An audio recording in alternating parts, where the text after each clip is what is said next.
ในขณะที่ไซส์25เนี่ยเขาก็จะมีความ practical ในการใส่ของได้มากกว่า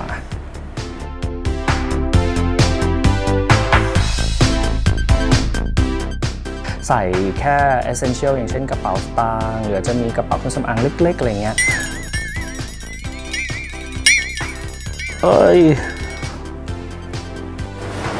สวัสดีครับวันนี้ก็ขอประเดิมคลิปแรกของ Channel เลยนะครับด้วยการขอแนะนำไซส์ของกระเป๋า Hermes Kelly ทั้งหมดที่มีนะครับซึ่งตอนนี้ก็มีอยู่ทั้งหมด1 2 3 4 5 6ไซส์นะครับผมแล้วก็เดี๋ยวจะมีเซอร์ไพรส์ท้ายคลิปนิดหน่อยนะครับกับไซส์ที่7ซึ่งเป็นไซส์พิเศษมากๆยังไงก็รอชมด้วยนะครับผมก็คลิปนี้ก็ตั้งใจทำไม่ได้ตั้งใจที่จะเอาของมาโชว์หรืออะไรอย่างนี้นะแต่ว่าคือในฐานะคนที่ใช้คนหนึ่งเนี่ยก็อยากที่จะแบ่งปันในเรื่องของข้อมูลรวมถึงเรื่องของขนาดของกระเป๋ารุ่นนี้นะครับเพราะว่ายังไม่เห็นใครที่ทำคลิปในลักษณะการ compare size ที่เยอะขนาดนี้นะครับอาจจะเคยเห็นในเว็บไซต์ที่เป็นภาพนิ่งแต่ยังไม่เคยเห็นที่เป็นวิดีโออย่างนี้นะครับก็เลยอยากจะลองทำเป็นคลิปสั้นๆมาให้เพื่อนๆดูกันก่อนที่จะไปแนะนำแต่ละไซส์นะครับก็มาดูภายนอกของกระเป๋าเคลลี่ก่อนจริงๆเนี่ยเกือบจะทุกไซส์เนี่ยลักษณะของกระเป๋าก็จะเหมือนกันหมดนะครับด้านหน้าด้านข้างนะครับด้านหลังนะครับก็จะมีดีเทลที่คล้ายๆกันนะครับผมเดี๋ยวจะเปิดด้านในให้ดูนะครับด้านในของเคลลี่เนี่ยจริงๆก็คือไม่มีอะไรเลยนะครับเป็นแค่หนังแล้วก็จะมีบริเวณที่เป็นซิปอยู่ด้านในที่สามารถที่จะเก็บของได้นะครับแล้วก็ข้างหน้าเนี่ยเขาก็จะมีพ็อกเก็ตเห็นไหมเอ่ยด้านหน้านะครับ2ช่องสำหรับเวลาใส่แบบว่ามือถือหรือว่าใส่กระเป๋าเล็กๆอะไรเงี้ยครับก็สามารถที่จะใส่บริเวณด้านหน้าตัวนี้ได้นะ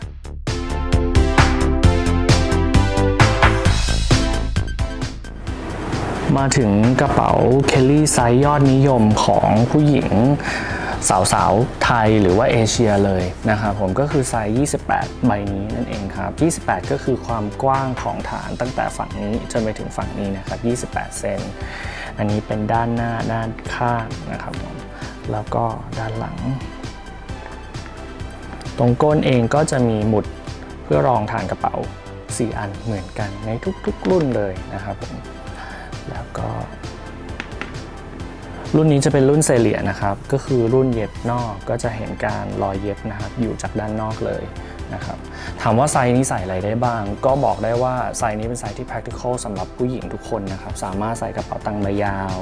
หรือแม้กระทั่งกระเป๋าตังค์ขนาดใหญ่อย่างเช่น Kelly Wallet เนี่ยก็สามารถใส่ได้นะครับสามารถพกร่มสามารถที่จะพกของทุกอย่างในชีวิตประจำวันของผู้หญิงเนี่ยถือว่าได้ครบเลยนะครับถือว่าเป็นกระเป๋าที่ practical ที่สุดเลยสำหรับผู้หญิงนะครับแต่จะขอแนะนำอีก1ไซส์ก็คือไซส์25ไซส์นี้คือเขาจะเล็กกว่ากันแค่ประมาณ3เซนก็คือบริเวณด้านข้างตรงนี้ครับก็คือจะแคบกว่ากันแค่3เซนนะครับแต่ว่าสิ่งที่ต่างกันคือความสูงของตัวกระเป๋าครับเราจะเห็นได้ว่าตัวกระเป๋าไซส์25เนี่ยจะค่อนข้างเตี้ยกว่าไซส์30พอสมควรไซส์28พอสมควรนะครับผมซึ่งถ้าถามว่าไซส์25เนี่ยเล็กไปไหมหรือว่าเหมาะสมกับการใช้งานไหมก็ต้องตอบว่าจริงๆแล้วก็ยังสามารถจุของได้พอสมควรนะครับถ้าดูตามมิติเนี่ยเขายังสามารถใส่กระเป๋าตังค์ใบยาวได้ปกติเลยหรือแม้กระทั่งใส่ร่มหรือว่าใส่ของจุกจิกที่ผู้หญิงใช้เนี่ยได้เพียงแต่ว่าความกว้างของเขาอะครับผมเมื่อเทียบกับไซส์28เนี่ยเขาก็จะค่อนข้าง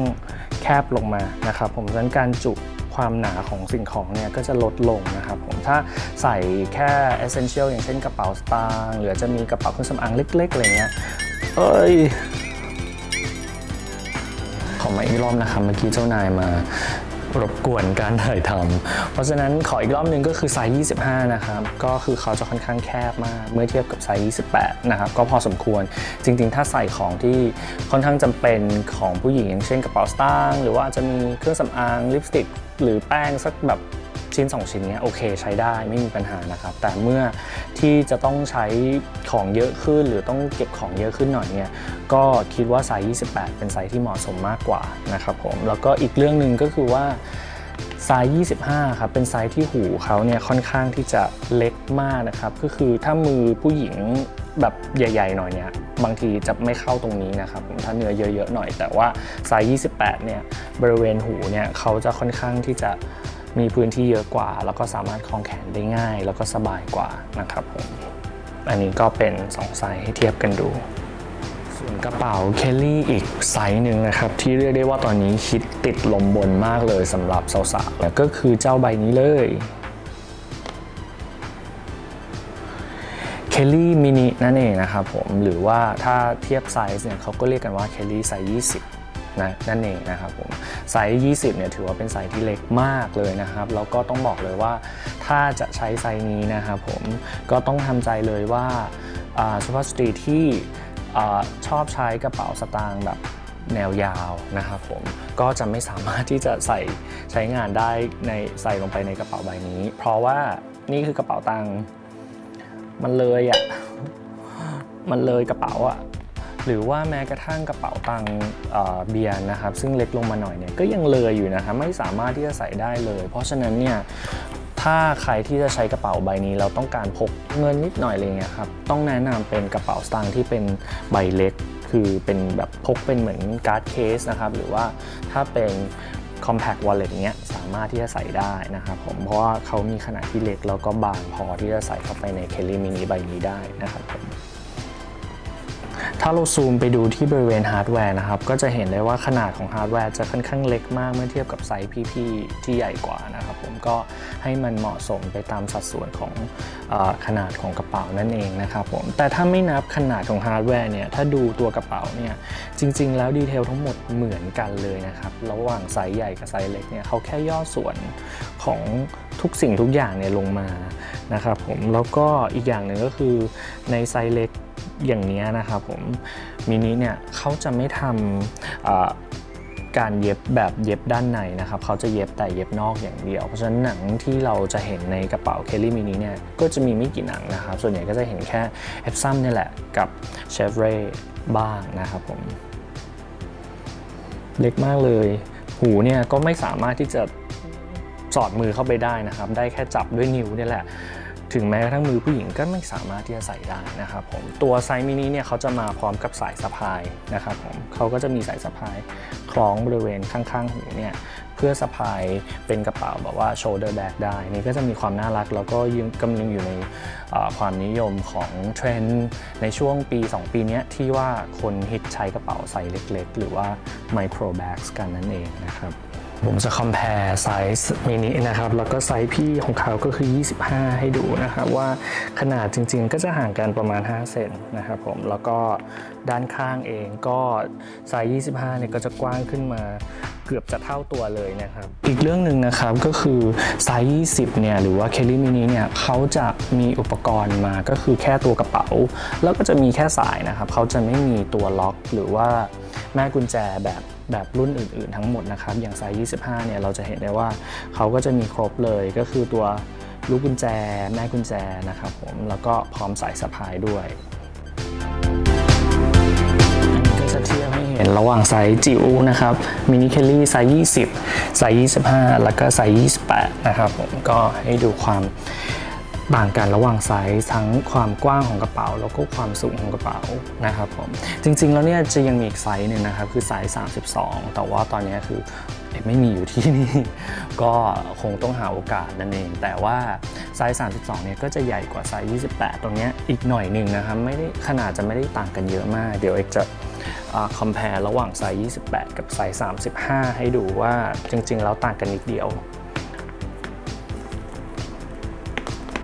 อันนี้คือ compare ระหว่างไซส์35กับไซส์28นะครับเพราะฉะนั้นจริงๆไซส์32เนี่ยมันจะอยู่ตรงกลางระหว่าง28กับ35มันก็จะใหญ่กว่าใบนี้นิดนึงแล้วก็จะเล็กกว่าใบนี้หน่อยนึงนั่นเองครับ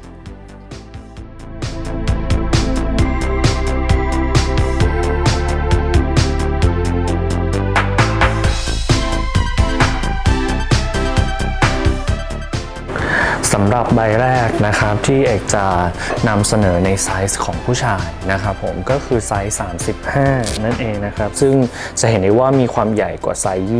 28หรือว่าไซส์32ของทาง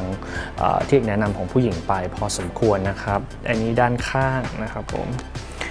แล้วก็ด้านหลังนะครับผมก็จริงๆดีเทลด้านภายนอกเนี่ยก็คือจะเหมือนกันในทุกๆไซส์อยู่แล้วนะครับความต่างอาจจะมีตรงเรื่องของproportion ของหูที่ไซส์ใหญ่ๆเนี่ยครับเขาสามารถที่จะคล้องแขนเนี่ยเข้าไปข้างในได้นะครับแล้วพอมาพูดในเรื่องของความจุของไซส์ใหญ่ๆนะครับถามว่าไซส์นี้จุอะไรได้บ้างคือต้องบอกเลยว่า practical มากเพราะว่าสามารถที่จะใส่ MacBook ได้เลยนะครับ MacBook ที่เห็นเนี่ยเป็นไซส์12 นิ้วนะครับคิดว่าถ้าไซส์นี้นะครับใส่ได้สบายๆรวมไปถึง iPad Pro หรือว่า iPad ปกติอะไรเงี้ยสามารถใช้งานได้พวก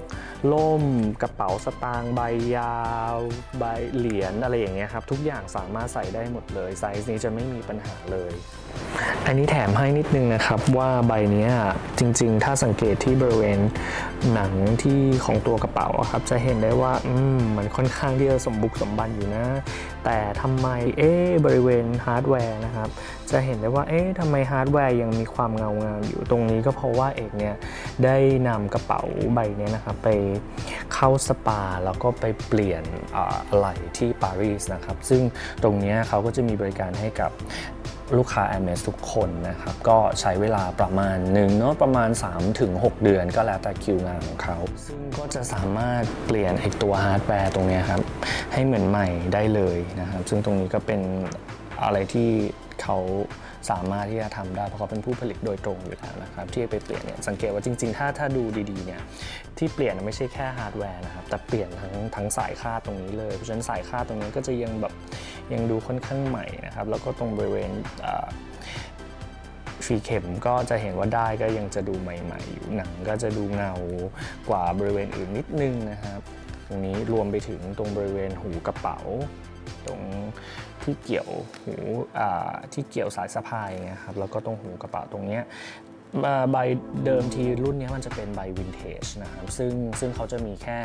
หูตรงนี้อันเดียวสำหรับเกี่ยวกับหูแต่ว่าเขาจะไม่มีไอ้แง่งตรงนี้สำหรับที่เกี่ยวกับสายสะพายแต่รุ่นใหม่ๆเนี่ยตั้งแต่ปี 2000 เป็นต้นมาเนี่ยก็จะเริ่มมี2แง่งแบบนี้ให้เกี่ยวกับสายสะพายตรงนี้แม้ว่าใบนี้จะไม่มีในตอนแรกเราก็สามารถที่จะเอาไปเข้าช็อปที่ปารีสแล้วก็สามารถที่จะให้เขาเปลี่ยนเป็นรุ่นใหม่ได้นะครับผมต่อไปก็จะเป็นไซส์40นะครับก็จะเทียบกับพี่ของเขาก็คือไซส์นี้เลยก็คือไซส์40นะครับถ้าลองวางเทียบกันก็จะเห็นว่าบริเวณทางด้านเห็นไหมบริเวณด้านข้างนะครับก็จะมีความต่างกันก็คือประมาณ5เซนในช่วงนี้ครับผมรวมถึงความสูงของกระเป๋าด้วยนะครับผมก็คือตัวกระเป๋าเนี่ยก็จะสูงห่างกันก็น่าจะประมาณ5เซนเหมือนกันนะครับผมก็คือดิเมนชันเขาก็จะคงเดิมแต่ว่าเขาก็จะใหญ่ขึ้นนะครับผมโดยที่ไซส์40เนี่ยฮาร์ดแวร์ทั้งหมดของเขาเดี๋ยวจะซูมให้ดูนะครับฮาร์ดแวร์ทั้งหมดของเขาจะมีขนาดที่ใหญ่กว่าไซส์อื่นๆอันนี้จะเทียบให้ดูนะครับว่าฮาร์ดแวร์ของเขาเนี่ยต่างกันนะครับผมคือแผ่นอย่างแผ่นคาดด้านหน้าเนี่ยครับก็จะเห็นว่าแผ่นที่เป็นไซส์40เนี่ยครับผมฮาร์ดแวร์ก็จะต่างกันตรงที่แผ่นด้านหน้าไซส์40ด้านบนนะครับก็จะมีขนาดที่ใหญ่กว่าแผ่นไซส์35นะครับผมซึ่งแผ่นไซส์35กับไซส์เล็กลงอย่างเช่นพวก28หรือว่า32เนี่ยจะเท่ากันแต่ว่าไซส์40เนี่ยจะใหญ่ขึ้นมาเลยนะครับผมโอเคเรากลับมาดูไซส์40นะครับไซส์40ถามว่าใหญ่ขนาดไหนก็ถือว่าใหญ่มากเลยนะครับผมบริเวณหูก็สามารถคล้องแขนขึ้นได้นะครับแล้วก็ด้านข้างๆเองก็มีสเปซที่กว้างมากขึ้นนะครับตรงฐานบริเวณฐานของกระเป๋าด้านหลังนะครับผมดีเทลจริงๆเหมือนกันหมดแต่ว่าก็จะเป็นขนาดที่ใหญ่ขึ้นมากๆนะครับผมถามว่าใหญ่ขนาดไหนเดี๋ยวจะให้เทียบกับ MacBook อันนี้คือ12 นิ้วก็จะสังเกตได้ว่าเมื่อใส่ไปแล้วเนี่ยมีพื้นที่ข้างๆเนี่ยเหลือค่อนข้างเยอะเลยแล้วสามารถใส่ได้เยอะมากรวมไปถึงไซส์15 นิ้วไซส์16 นิ้วเนี่ยก็สามารถใส่เข้าไปได้เลยเพราะว่าคือตัวกระเป๋าเขาอะใหญ่มากจริงๆนะครับผมแต่ว่าการที่กระเป๋าใหญ่ขนาดนี้ก็จะมาพร้อมน้ำหนักที่เยอะมากเพราะฉะนั้นเนี่ยก็ถือเป็นใบหนึ่งที่ผู้ถือเนี่ยก็น่าจะต้องมีร่างกายที่แข็งแรงระดับหนึ่งเพื่อที่จะสามารถที่จะหิ้วกระเป๋าใบนี้ได้ตลอดทั้งวันนะครับผมก็อาจจะไม่ค่อยเหมาะกับผู้หญิงที่อาจจะตัวเล็กแล้วก็จะต้องมาถือของหนักตลอดเวลามากันถึงไซส์สุดท้ายนะครับสำหรับฝั่งผู้ชายหรือจริงๆผู้หญิงก็ใช้ได้เนาะเพราะไซส์นี้เป็นไซส์ที่คนไม่ค่อยเห็นบ่อยนะครับเพราะว่ามันเป็นไซส์ที่ใหญ่มากแล้วทาง Hermes เนี่ยก็ไม่ค่อยผลิตออกมาเนื่องจากมันเป็นไซส์ที่ก็ต้องบอกว่าลูกค้าคงจะน้อยมากจริงนะครับไซส์50เนี่ยเขามีชื่อจริงๆว่า Kelly Voyage ก็แปลว่ากระเป๋า Kelly Travel ก็คือกระเป๋า Kelly สำหรับการท่องเที่ยวเพราะฉะนั้นเนี่ยหน้าที่หลักของกระเป๋าใบนี้ด้านข้างเนี่ยคือกว้างมากนะครับก็คือหน้าที่หลักของกระเป๋าใบนี้คือเอาไว้ใส่เดินทางนั่นเองก็คือเวลาเรามีทริปต่างจังหวัดทริปต่างประเทศแบบสั้นๆ2 วัน3 วันอะไรเงี้ยเราสามารถใส่พวกเสื้อผ้าอุปกรณ์การแบบว่าดำรงชีวิตในต่างแดนอะไรเงี้ยได้หมดเลยนะครับเพราะว่ากระเป๋า Kelly Voyage หรือว่า Kelly Size 50เนี่ยมีขนาดที่ใหญ่มากและนอกจากขนาดที่ใหญ่มากก็มีน้ำหนักที่หนักมากด้วยนะครับเพราะว่าเขาเป็นหนังทั้งใบเลยแล้วก็ไลนิ่งด้านในเองก็จะเป็นหนังเหมือนกันนะครับแต่ว่ารุ่นใหม่ๆก็จะเป็นผ้าแล้วแต่ว่ารุ่นนี้ยังเป็นรุ่นที่ไลนิ่งด้านในเป็นหนังทำให้ทั้งหมดกระเป๋าทั้งหมดมีขนาดแล้วก็มีน้ำหนักที่สูงมากนะครับผมความต่างนิดนึงของ Kelly รุ่นนี้นะครับกับ Kelly รุ่นอื่นๆทั้งหมดนะครับก็คือเรื่องของฮาร์ดแวร์ถ้าลองเทียบกันดูนะครับผมอันนี้เทียบกับไซส์40นี่เทียบขนาดก่อนเราก็จะเห็นว่าด้านข้างนะครับขนาดก็จะห่างกันอยู่ที่ประมาณ10 เซนนะครับผม40 กับ 50แล้วก็ตัวกระเป๋าเองเนี่ยครับด้านบนก็สูงกว่าพอสมควรนะครับถ้ามองจากด้านข้างแล้วเนี่ยตัวกระเป๋าก็จะสูงกว่าอยู่ประมาณ10 ถึง 15 เซนได้เลยนะประมาณนั้นเลยเพราะว่า Voyage เนี่ยเขาจะใหญ่มากจริงๆนะครับผมคราวนี้สิ่งที่ต่างกันของฮาร์ดแวร์ที่บอกว่าต่างกันยังไงก็คือว่าตั้งแต่ไซส์40ลงมานะครับฮาร์ดแวร์เขาจะเหมือนกันหมดก็คือตัวแผ่นข้างหน้าที่ติดกับสายคาดรวมถึงเทิร์นล็อกที่สำหรับบิดเพื่อล็อกไม่ให้สายคาดออกมาเนี่ยตรงนี้จะเหมือนกันจะต่างกันที่ขนาดของตัวแผ่นตรงนี้นิดหน่อยในแต่ละไซส์ยิ่งไซส์เล็กแผ่นนี้ก็จะเล็กลงไปเรื่อยๆนะฮะแต่ว่าหลักๆมันจะมีแค่นี้แต่เมื่อเรามาดูที่ไซส์50สังเกตไหมครับว่านอกจากไอ้แผ่นที่ว่าแล้วเนี่ยมันมีด้านข้างอีก2จุดก็คือบริเวณตรงนี้นะครับแล้วก็อีกด้านหนึ่งตรงนี้จะเป็นลักษณะคล้ายๆในเบอร์กินเลยก็คือมันจะเป็นตัวล็อกสายไม่ให้สายช่วงบริเวณนี้ครับตกลงมาเนื่องจากว่าขนาดของไซส์50เนี่ยค่อนข้างที่จะใหญ่มากแล้วก็เรียกได้ว่าคือสายเองก็จะยาวค่อนข้างยาวมากทำให้ถ้าไม่มีตัวล็อกตัวนี้ครับสายมันอาจจะตกแล้วทรงมันก็จะเสียได้อันนี้ก็เป็นอีก point หนึ่งที่ต่างกันในด้านวิธีการใช้งานนะครับก็คือพอเราปลดปุ๊บเราก็ต้องเอาสายเนี่ยผ่านช่องตรงนี้ออกมานะครับเราถึงจะเปิดตัวกระเป๋าได้นะครับตรงฝากระเป๋าเราก็จะเห็นว่าก็จะมีรูที่เขาเว้นไว้สำหรับเสียบช่องซึ่งไอ้รูตรงเนี้ยในไซส์40หรือไซส์ที่เล็กกว่าก็จะไม่มีนะครับผมอันนี้ก็เป็นความต่างกันระหว่างไซส์50หรือว่า Kelly Voyage กับไซส์เล็กๆนะครับซึ่งถามว่ามันเหมาะกับการใช้ชีวิตประจำวันไหมคือก็ต้องบอกตามตรงเลยว่าไซส์เนี้ยมันไม่เหมาะด้วยประการทั้งปวงเลยเพราะว่าน้ำหนักมันหนักมาก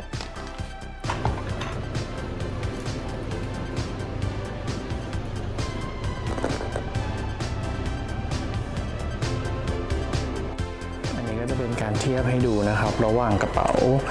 ที่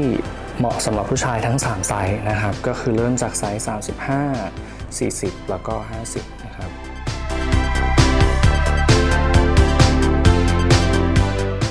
นะครับว่าเรื่องของไซส์เนี่ยก็เป็นเรื่องที่ค่อนข้าง personal หรือว่าเป็นเรื่องส่วนตัวนะครับ ก็ไม่ได้แปลว่าไซส์เล็กๆอย่างข้างหน้าตรงนี้นะครับจะเหมาะกับผู้หญิงอย่างเดียวหรือว่าไซส์ใหญ่ๆจะเหมาะกับผู้ชายอย่างเดียวนะครับการแนะนำในคลิปนี้ที่จะบอกว่าไซส์ไหนเหมาะกับผู้ชายหรือไซส์ไหนเหมาะกับผู้หญิงเนี่ยจริงๆก็เรียกได้ว่าเป็นเหมือนไกด์ไลน์คร่าวๆดีกว่าแต่สุดท้ายมันก็คือความชอบส่วนตัวนะครับมันไม่แปลกที่ผู้หญิงจะชอบกระเป๋าใบใหญ่ๆนะครับหรือว่าผู้ชายเดี๋ยวนี้กระเป๋าเทรนด์เล็กๆเนี่ยเขาก็จะหิ้วกระเป๋าใบเล็กๆได้มันเป็นเรื่องปกติมากแต่ว่าอันนี้ก็เป็นแค่ reference ให้ดูแล้วกันนะครับผมว่ากระเป๋าแต่ละใบมีความต่างกันยังไงบ้างนะครับผมสำหรับช่วงพิเศษที่สัญญาไว้แล้วเอก็จะมาดูกระเป๋าเคลลี่ที่ไซส์พิเศษที่สุดนะครับคิดว่าไม่น่าจะมีหลายคนที่มีนั่นก็คือเจ้าไซส์นี้นั่นเองนี่ค่ะอย่านึกว่าคือจุดอะไรดำๆนะมันคือกระเป๋าเดี๋ยวซูมให้นะครับมันก็คือเจ้าซูเปอร์มินิเคลลี่ใบนี้นั่นเองนะครับชื่อของเขาก็คือ Zack Twilly Kelly นะครับซึ่งจริงๆแล้วเนี่ยเขาไม่ได้เป็นกระเป๋าหรอกแต่ว่าเขาเป็นเหมือนอุปกรณ์ตกแต่งกระเป๋าอีกทีหนึ่งจะสังเกตได้ว่าตรงบริเวณหูตรงนี้นะครับเขาจะเป็นเหมือนกับผ้า Twilly ก็คือผ้าพันคอผ้าพันกระเป๋าของ Hermes เนี่ยแล้วก็ยาวออกมาเป็นหูจับอย่างเงี้ยครับซึ่งสามารถที่จะไปพันกับตัวหูกระเป๋าได้แต่มันไม่ใช่แค่ของตกแต่งนะถ้าลองซูมดูดีๆนะครับตรงบริเวณที่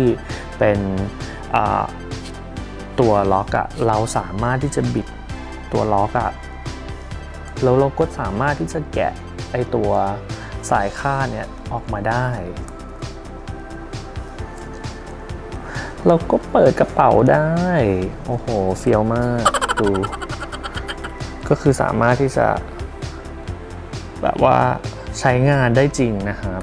ซึ่งแน่นอนว่ากระเป๋าใหญ่ขนาดนี้ก็ต้องพกบ้านไปได้แน่นอนจริงๆก็คิดว่าน่าจะได้แค่เศษเหรียญนะน่าจะได้แค่นั้นจริงๆก็ถือเป็นเหมือนของเล่นอย่างหนึ่งละกัน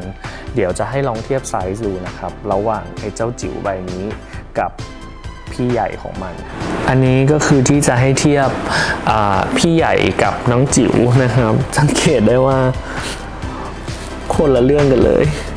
ถ้าวางอยู่ข้างๆกันนี่นี่นะเพราะฉะนั้นหน้าที่ของเขาส่วนใหญ่ก็คือการเอาไปพันรอบๆกระเป๋าอย่างเงี้ยครับเพื่อ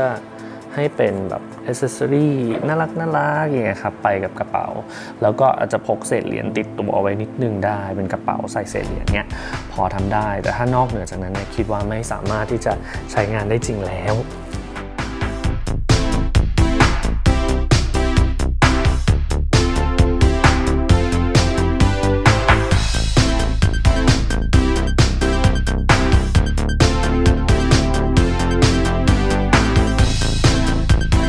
มาเทียบ